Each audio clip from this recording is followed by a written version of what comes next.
Today we'll talk about how can you disable this sign or know how you can do that on your my Redfin app. So you just follow these ways, then it's going to work with you. All you have to do in first, you just click on my Redfin, just click on it here. So when you just click on it, it's going to take you to this list. It's going to show for you like this here.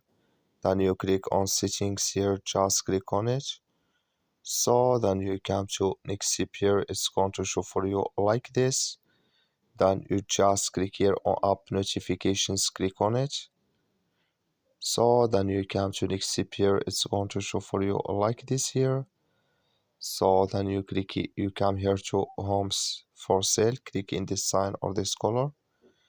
Like you see color, it's called, that's mean here homes for sale disable with us now. That's all you have to do. That's all. Thank you for watching.